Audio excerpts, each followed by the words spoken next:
ಮಿತ್ರರೇ ನಮಸ್ಕಾರ. ಮಿತ್ರರೇ, ಪಶ್ಚಿಮ ಬಂಗಾಳದಲ್ಲಿ ಮೊದಲ ಹಂತದ ಮತದಾನ ಬಹಳ ಯಶಸ್ವಿಯಾಗಿ ನಡೆದಿದೆ. ನಾನು ನಿನ್ನೆ ಕೂಡ ನಿಮಗೆ ವಿಡಿಯೋ ಮಾಡಿ ಅದರ ಬಗ್ಗೆ ಮಾಹಿತಿಯನ್ನು ಕೊಟ್ಟಿದ್ದೆ. ಆದರೆ ನಾನು ವಿಡಿಯೋ ಮಾಡುವಂತಹ ಸಂದರ್ಭದಲ್ಲಿ ಅಂತಿಮವಾದಂಥ ಅಂಕಿಅಂಶ ಬಂದಿರಲಿಲ್ಲ. ಎಷ್ಟು ಜನ ಮತದಾನ ಮಾಡಿದ್ದಾರೆ ಅನ್ನುವಂಥದ್ದು ಗೊತ್ತಾಗಿರಲಿಲ್ಲ. ಸದ್ಯ ಅಂತಿಮವಾದಂಥ ಅಂಕಿಅಂಶ ಬಂದಿದೆ. ವೆಸ್ಟ್ ಬೆಂಗಾಲ್ನಲ್ಲಿ ಒಂದು ದಾಖಲೆಯ ಮತದಾನ. ಇದುವರೆಗೂ ಕೂಡ ಸ್ವತಂತ್ರ ಭಾರತದ ಇತಿಹಾಸದಲ್ಲಿ ಇಷ್ಟೊಂದು ದೊಡ್ಡ ಪ್ರಮಾಣದಲ್ಲಿ ಮತದಾನ ಹಿಂದೆಂದೂ ಕೂಡ ಆಗಿರಲಿಲ್ಲ.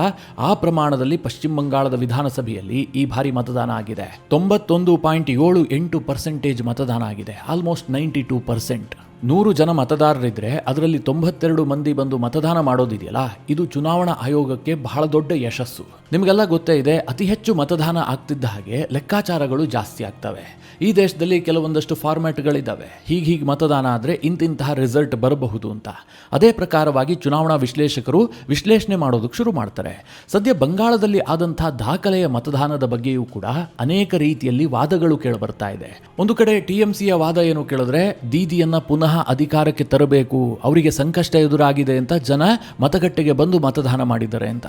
BJPಯವರು ಹೇಳ್ತಾ ಇದ್ದಾರೆ, ಯಾವಾಗ ಅತಿ ಹೆಚ್ಚು ಮತದಾನ ಆಗಿದೆಯೋ ಆ ಸಂದರ್ಭದಲ್ಲಿ ಸರ್ಕಾರವನ್ನು ಬದಲಿಸೋದಕ್ಕೋಸ್ಕರವಾಗಿ ಜನ ಮತಗಟ್ಟೆಗೆ ಬಂದು ಮತದಾನ ಮಾಡ್ತಾರೆ. ಹೀಗಾಗಿ ಬಂಗಾಳದಲ್ಲಿ ಬದಲಾವಣೆಯ ಗಾಳಿ ಬೀಸಿದೆ ಅಂತ BJPಯವರು ಹೇಳ್ತಾ ಇದ್ದಾರೆ. ಸುವೇಂದು ಅಧಿಕಾರಿ, ಬಂಗಾಳದ ವಿರೋಧ ಪಕ್ಷದ ನಾಯಕ, ನಾವು 125 ಸೀಟ್ಗಳನ್ನು ಗೆದ್ದಿದ್ದೀವಿ ಅಂತ ಘೋಷಣೆ ಮಾಡಿದ್ದಾರೆ.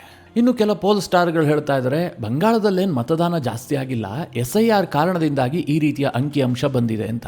ಮಿತ್ರರೇ, ಇದೆಲ್ಲದರ ಬಗ್ಗೆ ಈ ವಿಡಿಯೋದಲ್ಲಿ ನಿಮಗೆ ಡೀಟೇಲ್ ಆಗಿ ಮಾಹಿತಿ ಕೊಡ್ತೀನಿ. ಯಾರ ವಾದ ಸತ್ಯಕ್ಕೆ ಹತ್ತಿರವಾಗಿದೆ, ಮೊದಲ ಹಂತದ ಚುನಾವಣೆ ಆದ ಬಳಿಕ ಬಂಗಾಳದಲ್ಲಿ ಯಾರು ಗೆಲ್ಲುವಂತಹ ಫೇವರೇಟ್, ಇದರ ಬಗ್ಗೆ ಈ ವಿಡಿಯೋದಲ್ಲಿ ಮಾಹಿತಿ ಕೊಡುವಂತಹ ಪ್ರಯತ್ನ ಮಾಡ್ತೀನಿ.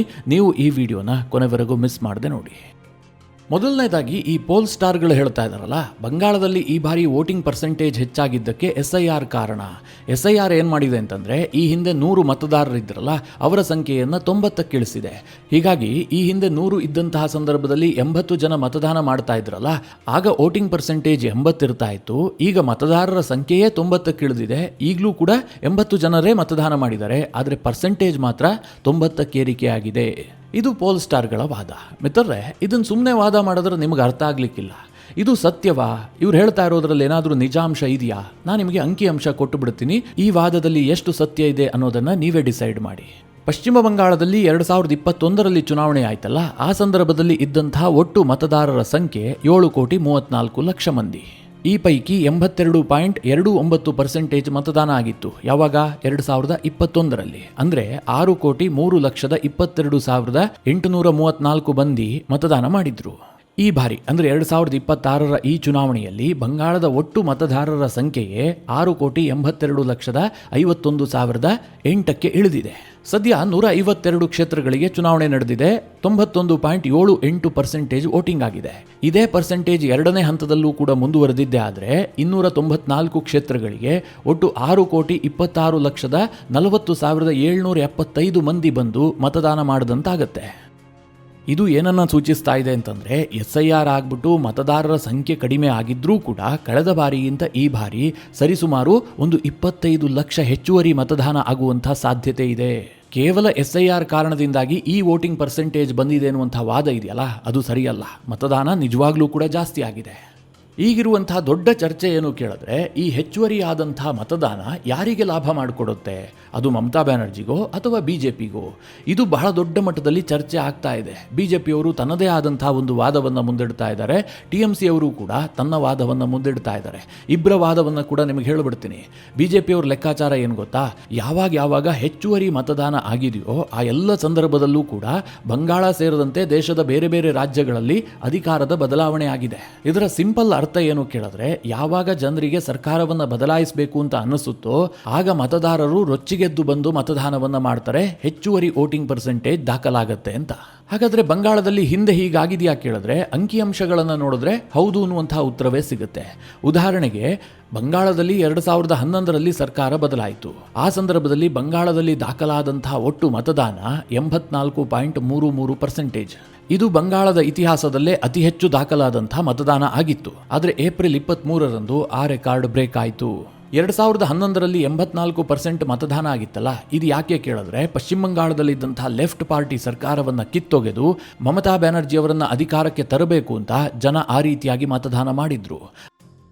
ಅದಾದ ನಂತರ ಮಿತ್ರರೇ 2016 ಇರಬಹುದು, 2021 ಇರಬಹುದು, ಬಂಗಾಳದಲ್ಲಿ ಕೇವಲ 82% ವೋಟಿಂಗ್ ಮಾತ್ರ ಆಗಿತ್ತು. ಅಂದ್ರೆ 2011 ಕಂಪೇರ್ ಮಾಡಿದ್ರೆ ಸ್ವಲ್ಪ ಕಡಿಮೆನೆ. ಆದ್ರೆ ಈಗ 92%ಗೆ ಏರಿಕೆ ಆಗಿದೆ. ಹೀಗಾಗಿ ಬಿಜೆಪಿ ನಾಯಕರು ಮತ್ತು ಅವರ ಬೆಂಬಲಿಗರು ಹೇಳ್ತಾ ಇದ್ದಾರೆ, ಈ ಬಾರಿ ಬಂಗಾಳದಲ್ಲಿ ಬದಲಾವಣೆಯ ಬಿರುಗಾಳಿ ಬೀಸಿದೆ, ಇದು ಸುನಾಮಿ, ಬಿಜೆಪಿ ಕ್ಲೀನ್ ಸ್ವೀಪ್ ಮಾಡಿಬಿಡುತ್ತೆ ಹೀಗಂತ ಬಿಜೆಪಿಯವರು ವಾದ ಮಾಡ್ತಾ ಇದ್ದಾರೆ. ಬಂಗಾಳದಲ್ಲಿ ಅತಿ ಹೆಚ್ಚು ವೋಟಿಂಗ್ ಪರ್ಸೆಂಟೇಜ್ ದಾಖಲಾಗ್ತಿದ್ದ ಹಾಗೆ ಬಿಜೆಪಿಯವರ ಹುಮ್ಮಸ್ಸು ಜಾಸ್ತಿ ಆಗಿದೆ. ನಿನ್ನೆ ವೋಟಿಂಗ್ ಮುಕ್ತಾಯ ಆಗ್ತಿದ್ದ ಹಾಗೆ ಅಮಿತ್ ಶಾ ಒಂದು ಟ್ವೀಟ್ ಮಾಡ್ತಾರೆ, ಬಂಗಾಳದಲ್ಲಿ ಟಿಎಂಸಿಯ ಗೂಂಡಾಗಿರಿ ಮತ್ತು ಭ್ರಷ್ಟಾಚಾರದ ಸೂರ್ಯಾಸ್ತ ಆಗಿದೆ ಅಂತ. ಸುವೇಂದು ಅಧಿಕಾರಿ ಹೇಳ್ತಾರೆ, ಈಗೇನು ಬಂಗಾಳದಲ್ಲಿ 152 ಕ್ಷೇತ್ರಗಳಿಗೆ ಚುನಾವಣೆ ನಡೆದಿದೆಯಲ್ಲ, ಅದರಲ್ಲಿ 125 ನಾವೇ ಗೆದ್ದಾಗಿದೆ, ಟಿಎಂಸಿ ವಾಶೌಟ್ ಆಗಿದೆ ಅಂತ ಅವರು ಘೋಷಣೆ ಮಾಡಿದ್ದಾರೆ. ಇಲ್ಲಿ ಗಮನಿಸಬೇಕಾದ ಅಂಶ ಏನು ಕೇಳಿದ್ರೆ, ಬಿಜೆಪಿಯವರಿಗೇನೋ ಕಾನ್ಫಿಡೆನ್ಸ್ ಜಾಸ್ತಿ ಆಗಿದೆ. ಹಾಗಂತ ಮಮತಾ ಕಂಪ್ಲೀಟ್ ಆಗಿ ಕಾನ್ಫಿಡೆನ್ಸ್ ಅನ್ನು ಕಳೆದುಕೊಂಡಿಲ್ಲ. ಅವರಿಗಲೂ ಕೂಡ ವಿಶ್ವಾಸವನ್ನು ಇಟ್ಟುಕೊಂಡಿದ್ದಾರೆ. ಅವರ ವಿಶ್ವಾಸಕ್ಕೆ ಕಾರಣ ಏನು ಅಥವಾ ಟಿಎಂಸಿ ಅವರ ವಾದ ಏನು ಕೇಳಿದ್ರೆ, ಈ ಬಾರಿ ಮಮತಾರನ್ನ ಪುನಃ ಅಧಿಕಾರಕ್ಕೆ ತರಬೇಕು, ಮಮತಾ ಸರ್ಕಾರಕ್ಕೆ ದೊಡ್ಡ ಸಂಕಷ್ಟ ಎದುರಾಗಿದೆ, ಈ ಕಾರಣದಿಂದಲೇ ಜನ ರೊಚ್ಚಿಗೆದ್ದು ಬಂದು ಮತದಾನ ಮಾಡಿದ್ದಾರೆ. ಮುಖ್ಯವಾಗಿ ಮುಸ್ಲಿಂ ಬಾಹುಳ್ಯ ಇರುವಂತಹ ಪ್ರದೇಶಗಳಲ್ಲಿ ಅತಿ ಹೆಚ್ಚು ವೋಟಿಂಗ್ ಟರ್ನ್ಔಟ್ ಆಗಿದೆ. ಇದು ಮಮತಾ ಮತ್ತೊಮ್ಮೆ ಅಧಿಕಾರಕ್ಕೆ ಬರ್ತಾರೆ ಅನ್ನೋದನ್ನು ಸೂಚನೆ ಕೊಡ್ತಾ ಇದೆ ಅಂತ ಟಿಎಂಸಿಯವರು, ಟಿಎಂಸಿಯ ಬೆಂಬಲಿಗರು ಮತ್ತು ಮಮತಾ ಬೆಂಬಲಿಗರು ವಾದ ಮಾಡ್ತಾ ಇದ್ದಾರೆ. ಈ ವಾದ ಪೂರ್ತಿ ಸುಳ್ಳ ಕೇಳಿದ್ರೆ ಸುಳ್ಳಲ್ಲ. ಅದಕ್ಕೂ ಕೆಲ ಅಂಕಿಅಂಶಗಳನ್ನು ಕೊಡ್ತೀನಿ. ಮಮತಾರ ವಾದದಲ್ಲೂ ಕೂಡ ಸ್ವಲ್ಪ ಹುರುಳಿದೆ. ಅದು ಯಾಕೆ ಕೇಳಿದ್ರೆ, ಈಗ ಮುರ್ಷಿದಾಬಾದ್ ಇದೆಯಲ್ಲ, ಬಂಗಾಳದಲ್ಲೇ ಅತಿ ಹೆಚ್ಚು ಮುಸ್ಲಿಂ ಪಾಪ್ಯುಲೇಷನ್ ಇರುವಂತಹ ಒಂದು ಜಿಲ್ಲೆ. ಮುರ್ಷಿದಾಬಾದ್ ಜಿಲ್ಲೆಯ ಒಟ್ಟು ಜನಸಂಖ್ಯೆಯಲ್ಲಿ 66.27% ಇರುವಂತಹದ್ದು ಮುಸ್ಲಿಮರೇ. ಈ ಮುರ್ಷಿದಾಬಾದ್ ಜಿಲ್ಲೆಯಲ್ಲಿ ಒಟ್ಟು 93% ವೋಟಿಂಗ್ ಆಗಿದೆ. ಹಾಗೆ ಮಾಲ್ಡಾದಲ್ಲಿ 51.27% ಮುಸ್ಲಿಂ ವೋಟರ್ಸ್ ಇದ್ದಾರೆ, ಅಲ್ಲೂ ಕೂಡ 92% ವೋಟಿಂಗ್ ಆಗಿದೆ. ಉತ್ತರ ದಿನಾಜ್ಪುರ ಇಲ್ಲಿ 49.92% ಮುಸ್ಲಿಂ ವೋಟ್ ಇದೆ, ಅಲ್ಲೂ ಕೂಡ 92% ವೋಟಿಂಗ್ ಆಗಿದೆ. ಇನ್ನು ಬೀರ್ಭೂಮ್ನಲ್ಲಿ 37.6% ಮುಸ್ಲಿಂ ವೋಟರ್ಸ್ ಇದ್ದಾರೆ, ಅಲ್ಲೂ ಸಹ 93% ವೋಟಿಂಗ್ ಆಗಿದೆ. ಹೀಗಾಗಿ ಟಿಎಂಸಿ ಪರವಾಗಿ ವಾದ ಮಾಡೋರು ಹೇಳ್ತಾ ಇದ್ದಾರೆ, ಮುಸ್ಲಿಮರು ದೊಡ್ಡ ಸಂಖ್ಯೆಯಲ್ಲಿ ಬಂದು ವೋಟ್ ಮಾಡಿದ್ದಾರೆ, ಅದಕ್ಕೋಸ್ಕರವಾಗಿ ಈ ವೋಟಿಂಗ್ ಪರ್ಸೆಂಟೇಜ್ ಆಗಿದೆ. ಮಮತಾ ಬ್ಯಾನರ್ಜಿ ತನ್ನ ರಾಜಕೀಯ ಇತಿಹಾಸದಲ್ಲೇ ದೊಡ್ಡ ಸಂಕಷ್ಟವನ್ನ ಎದುರಿಸ್ತಾ ಇದ್ದಾರೆ. ಹೀಗಾಗಿ ಅವರನ್ನ ಪುನಃ ರಾಜಕೀಯವಾಗಿ ಪ್ರತಿಷ್ಠಾಪನೆ ಮಾಡೋದಕ್ಕೋಸ್ಕರವಾಗಿ ಮುಸ್ಲಿಮರು ಈ ಪ್ರಮಾಣದಲ್ಲಿ ಬಂದು ವೋಟ್ ಮಾಡಿದ್ದಾರೆ ಅಂತ ಟಿಎಂಸಿಯ ಬೆಂಬಲಿಗರು ಮತ್ತು ನಾಯಕರು ವಾದ ಮಾಡ್ತಾ ಇದ್ದಾರೆ. ಸುಮ್ಮನೆ ಕೇಳಿಸ್ಕೊಂಡ್ರೆ ಇದು ಹೌದು ಅಂತ ಅನ್ಸುತ್ತೆ, ಇವರ ವಾದದಲ್ಲೇನೋ ಹುರುಳಿದೆ ಅಂತ. ಆದರೆ ಇದಕ್ಕೆ ಇನ್ನೊಂದು ಆಂಗಲ್ ಕೂಡ ಇದೆ. ಇದಕ್ಕೆ ಬಿಜೆಪಿಯವರು ಏನು ಹೇಳ್ತಾ ಇದ್ದಾರೆ ಗೊತ್ತಾ, ಕೇವಲ ಮುಸ್ಲಿಂ ಜನಸಂಖ್ಯೆ ಇದ್ದಲ್ಲಿ ಮಾತ್ರ ವೋಟಿಂಗ್ ಪರ್ಸೆಂಟೇಜ್ ಜಾಸ್ತಿ ಆಗಿಲ್ಲ, ಹಿಂದೂಗಳು ಬಹುಸಂಖ್ಯಾತರಾಗಿರುವಂತಹ ಪ್ರದೇಶದಲ್ಲೂ ಕೂಡ ವೋಟಿಂಗ್ ಪರ್ಸೆಂಟೇಜ್ ಜಾಸ್ತಿ ಆಗಿದೆ. ಉದಾಹರಣೆಗೆ ದಕ್ಷಿಣ ದಿನಾಜ್ಪುರ, ಅಲ್ಲಿ ಮುಸ್ಲಿಂ ವೋಟರ್ಸ್ ಇರುವಂತಹದ್ದು 24.63% ಮಾತ್ರ. ಈ ದಕ್ಷಿಣ ದಿನಾಜ್ಪುರದಲ್ಲಿ ಅತಿ ಹೆಚ್ಚು ವೋಟಿಂಗ್ ಆಗಿದೆ. ಎಷ್ಟು ಕೇಳಿದ್ರೆ 94.46%, ಆಲ್ಮೋಸ್ಟ್ 95% ವೋಟಿಂಗ್ ಆಗಿದೆ. ಹಾಗೆ ಕೋಚ್ ಬಿಹಾರ್, ಇಲ್ಲಿ 25.54% ಮುಸ್ಲಿಂ ವೋಟರ್ಸ್ ಇದ್ದಾರೆ, ಅಲ್ಲೂ ಕೂಡ 94% ವೋಟಿಂಗ್ ಆಗಿದೆ. ಇನ್ನು ಜಲಪಾಯಿಗುಡಿ, ಅಲ್ಲಿ ಮುಸ್ಲಿಮರಿರುವಂತಹದ್ದು ಕೇವಲ 11.51% ಮಾತ್ರ, ಅಲ್ಲೂ ಕೂಡ 93% ವೋಟಿಂಗ್ ಆಗಿದೆ. ಹಾಗೆ ಜಾರ್ಗ್ರಾಮ್ನಲ್ಲಿ ಮುಸ್ಲಿಮರಿರುವಂತಹದ್ದು ಕೇವಲ 1.66% ಮಾತ್ರ, ಅಲ್ಲೂ ಕೂಡ 92% ವೋಟಿಂಗ್ ಆಗಿದೆ. ಡಾರ್ಜಿಲಿಂಗ್ ಜಿಲ್ಲೆಯಲ್ಲಿ ಮುಸ್ಲಿಮರಿರುವಂತಹದ್ದು 3.94% ಮಾತ್ರ, ಆದರೆ ವೋಟಿಂಗ್ ಆಗಿರುವಂತಹದ್ದು 88%. ಇದರ ಅರ್ಥ ಏನು ಕೇಳಿದ್ರೆ, ನಿನ್ನೆ ವೋಟಿಂಗ್ ನಡೆದಂತ 16 ಜಿಲ್ಲೆಗಳಲ್ಲೂ ಕೂಡ ಅತಿ ಹೆಚ್ಚು ಮತದಾನ ದಾಖಲಾಗಿದೆ. ಇಲ್ಲಿ ಕೇವಲ ಮುಸ್ಲಿಮರು ಜಾಸ್ತಿ ಇರುವಂತಹ ಜಿಲ್ಲೆಗಳಲ್ಲಿ ಹೆಚ್ಚು ಮತದಾನ ಆಗಿದೆ, ಹಿಂದೂಗಳ ಪ್ರಾಬಲ್ಯ ಇರುವಂತಹ ಜಿಲ್ಲೆಗಳಲ್ಲಿ ಕಡಿಮೆ ಮತದಾನ ಆಗಿದೆ, ಈ ರೀತಿಯಾಗಿ ಆಗಿಲ್ಲ. ಹೀಗಾಗಿ ಈ ಹೆಚ್ಚುವರಿ ಮತದಾನದ ಅಡ್ವಾಂಟೇಜ್ ಇದೆಯಲ್ಲ, ಅದು ಬಿಜೆಪಿಗೂ ಇದೆ, ಟಿಎಂಸಿಗೂ ಕೂಡ ಇದೆ. ಯಾವುದೋ ಒಂದು ಪಕ್ಷಕ್ಕೆ ಲಾಭ ಆಗುವಂತ ಸಾಧ್ಯತೆಗಳು ಕಡಿಮೆ ಇದೆ. ಆದರೂ ಸಹ ಬಿಜೆಪಿಯವರಿಗೆ ಸ್ವಲ್ಪ ಹೆಚ್ಚು ಉತ್ಸಾಹ ಯಾಕಿದೆ ಕೇಳಿದ್ರೆ, ಈ ಹಿಂದೆ ಮತದಾನ ಆದಂತಹ ಸಂದರ್ಭದಲ್ಲಿ ಈ ಮುಸ್ಲಿಂ ಬಾಹುಳ್ಯ ಇರುವಂತಹ ಪ್ರದೇಶದಲ್ಲಿ ಹಿಂದೂ ವೋಟರ್ಸ್ ಇದಾರಲ್ಲ, ಅವರು ಹೊರಗಡೆನೆ ಬರ್ತಾ ಇರಲಿಲ್ಲ. ಯಾಕೆ ಅಂತಂದ್ರೆ, ಹೇಗಿದ್ರು ನಮ್ಮವ್ರು ಗೆಲ್ಲೋದಿಲ್ಲ, ಅಂದ್ರೆ ನಾವು ಯಾರನ್ನ ಗೆಲ್ಲಿಸಬೇಕು ಅಂತ ಅಂದುಕೊಂಡಿರ್ತೀವೋ ಅವರನ್ನ ಗೆಲ್ಲಿಸೋದಕ್ಕೆ ಸಾಧ್ಯವೇ ಇಲ್ಲ, ಹೀಗಾಗಿ ನಮ್ಮ ವೋಟಿಗೆ ಬೆಲೆ ಇಲ್ಲ ಅಂತ ಅವರು ವೋಟಿಂಗ್ ಮಾಡೋದಕ್ಕೆ ಬರ್ತಾ ಇರಲಿಲ್ಲ. ಆದರೆ ಈ ಬಾರಿ ಅವರಿಗೂ ಕೂಡ ಒಂದು ಕಾನ್ಫಿಡೆನ್ಸ್ ಅನ್ನು ಮೂಡಿಸಲಾಗಿತ್ತು. ಅತಿ ಹೆಚ್ಚಿನ ಸಂಖ್ಯೆಯಲ್ಲಿ ಭದ್ರತಾ ಸಿಬ್ಬಂದಿಗಳನ್ನು ನಿಯೋಜನೆ ಮಾಡಲಾಗಿತ್ತು. ಇಡೀ ಪಶ್ಚಿಮ ಬಂಗಾಳದಲ್ಲಿ 2,40,000 CRPF ಸಿಬ್ಬಂದಿಗಳನ್ನು ನಿಯೋಜನೆ ಮಾಡಿದ್ರಿಂದಾಗಿ ಜನರಿಗೊಂದು ವಿಶ್ವಾಸ ಬಂದುಬಿಡ್ತು, ನಾವು ಮತಗಟ್ಟೆಗೆ ಹೋದ್ರೆ ಸೇಫ್ ಆಗಿ ಮನೆಗೆ ವಾಪಸ್ ಬರ್ತೀವಿ, ದಾರಿ ಮಧ್ಯದಲ್ಲಿ ನಮಗೆ ಗುಂಡೇಟು ಬೀಳೋದಿಲ್ಲ, ಕಲ್ಲೇಟು ಬೀಳೋದಿಲ್ಲ ಅನ್ನುವಂಥದ್ದು ಕನ್ಫರ್ಮ್ ಆಗಿತ್ತು. ಆ ಒಂದು ವಿಶ್ವಾಸದಲ್ಲೇ ಜನ ಅತಿ ಹೆಚ್ಚಿನ ಸಂಖ್ಯೆಯಲ್ಲಿ ಮತದಾನ ಮಾಡಿದರೆ, ಹಿಂದೂಗಳು ಈ ಬಾರಿ ದೊಡ್ಡ ಸಂಖ್ಯೆಯಲ್ಲಿ ಮತದಾನ ಮಾಡಿರೋದ್ರಿಂದಾಗಿ ನಮಗೇ ಲಾಭ ಆಗುತ್ತೆ ಎನ್ನುವಂಥ ಲೆಕ್ಕಾಚಾರದಲ್ಲಿ ಬಿಜೆಪಿ ಇದೆ. ಇದರ ಜೊತೆಗೆ ಬಹಳ ಇಂಟ್ರೆಸ್ಟಿಂಗ್ ಅಂಶ ಹಾಗೆ ಪ್ರಮುಖ ಅಂಶ ಏನು ಕೇಳಿದ್ರೆ, ಬಂಗಾಳದಲ್ಲಿ ಈ ಬಾರಿಯೂ ಕೂಡ ಮಹಿಳಾ ಮತದಾನದ ಪ್ರಮಾಣ ಪುರುಷರಿಗಿಂತ ದೊಡ್ಡ ಪ್ರಮಾಣದಲ್ಲೇ ಜಾಸ್ತಿ ಇದೆ. ಮಹಿಳೆಯರು 92.69% ವೋಟಿಂಗ್ ಮಾಡಿದ್ರೆ ಪುರುಷರು 90.92% ವೋಟಿಂಗ್ ಮಾಡಿದ್ದಾರೆ. ಅಂದ್ರೆ ಪುರುಷರ ಮತದಾನಕ್ಕಿಂತ ಮಹಿಳೆಯರ ಮತದಾನದ ಪ್ರಮಾಣ 2% ಜಾಸ್ತಿ ಇದೆ. ಇದಕ್ಕೆ ಬಿಜೆಪಿಯವರು ಏನ್ ಹೇಳ್ತಾ ಇದ್ದಾರೆ ಗೊತ್ತಾ? ನಾವು ಅಧಿಕಾರಕ್ಕೆ ಬಂದಿದ್ದೆ ಆದರೆ ಪ್ರತಿ ತಿಂಗಳು 3,000 ರೂಪಾಯಿ ಕೊಡ್ತೀವಿ ಅಂತ ಘೋಷಣೆ ಮಾಡಿದೀವಲ್ಲ, ಇದು ಮಹಿಳೆಯರಿಗೆ ಹೆಚ್ಚಿನ ಉತ್ಸಾಹವನ್ನು ತರಿಸಿದೆ. ಹೀಗಾಗಿ ಮಹಿಳಾ ಮತದಾನ ಜಾಸ್ತಿ ಆಗಿದೆ ಅಂತ ಬಿಜೆಪಿಯವರು ಹೇಳ್ತಾ ಇದ್ದಾರೆ. ಟಿಎಂಸಿ ಅವರು ಹೇಳ್ತಾ ಇದ್ದಾರೆ, ಮಮತಾ ಬ್ಯಾನರ್ಜಿ ಅಂತ ಮಹಿಳಾ ಮುಖ್ಯಮಂತ್ರಿಯನ್ನ ಉಳಿಸೋದಕ್ಕೋಸ್ಕರವಾಗಿ ಮಹಿಳೆಯರು ಹೆಚ್ಚಿನ ಸಂಖ್ಯೆಯಲ್ಲಿ ಬಂದು ಮತದಾನ ಮಾಡಿದ್ದಾರೆ ಅಂತ.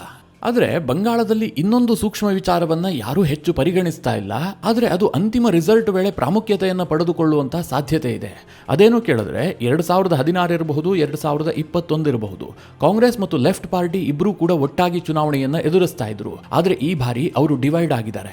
ಕಾಂಗ್ರೆಸ್ ಏಕಾಂಗಿಯಾಗಿ ಸ್ಪರ್ಧೆ ಮಾಡಿದ್ದು 293 ಕ್ಷೇತ್ರಗಳಿಗೆ ತನ್ನ ಅಭ್ಯರ್ಥಿಯನ್ನ ಕಣಕ್ಕಿಳಿಸಿದೆ. ಇನ್ನೊಂದು ಕಡೆಯಲ್ಲಿ ಲೆಫ್ಟ್ ಪಾರ್ಟಿಯೂ ಕೂಡ ತನ್ನದೇ ಆದಂತಹ ಕೂಟವನ್ನು ಮಾಡಿಕೊಂಡು ಅವರು ಕೂಡ 293 ಅಭ್ಯರ್ಥಿಗಳನ್ನ ಕಣಕ್ಕಿಳಿಸಿದ್ದಾರೆ. ಇದು ಚುನಾವಣೆಯ ಮೇಲೆ ಯಾವ ರೀತಿಯಾಗಿ ಪರಿಣಾಮ ಬೀರುತ್ತೆ ಅಂತ ಹೇಳೋದಕ್ಕೆ ಸಾಧ್ಯ ಇಲ್ಲ. ಈ ಹಿಂದೆ 2011ರಲ್ಲಿ ಕಾಂಗ್ರೆಸ್ ಮತ್ತು ಟಿಎಂಸಿ ಒಟ್ಟಾಗಿ ಚುನಾವಣೆಯನ್ನ ಎದುರಿಸಿದ್ವು. ಆ ಸಂದರ್ಭದಲ್ಲಿ ಕ್ಲೀನ್ ಸ್ವೀಪ್ ಮಾಡಿದ್ರು ಇಡೀ ರಾಜ್ಯವನ್ನ. ಒಟ್ಟು 228 ಕ್ಷೇತ್ರಗಳನ್ನ ಈ ಅಲಯನ್ಸ್ ಗೆದ್ದುಕೊಂಡಿತ್ತು. ಅನಂತರದಲ್ಲಿ ಕಾಂಗ್ರೆಸ್ ಟಿಎಂಸಿಯ ಕೈ ಬಿಟ್ಟು ಲೆಫ್ಟ್ ಪಾರ್ಟಿಯ ಜೊತೆಗೆ ಸೇರ್ಕೊಳ್ತು. ಆದರೆ ಈ ಬಾರಿ ಈ ಕೂಟವೂ ಕೂಡ ಒಡೆದು ಹೋಗಿದೆ. ಕಾಂಗ್ರೆಸ್ ಮತ್ತು ಲೆಫ್ಟ್ ಪಾರ್ಟಿಯ ಬೇರೆ ಬೇರೆ ಅಭ್ಯರ್ಥಿಗಳಿದ್ದಾರೆ.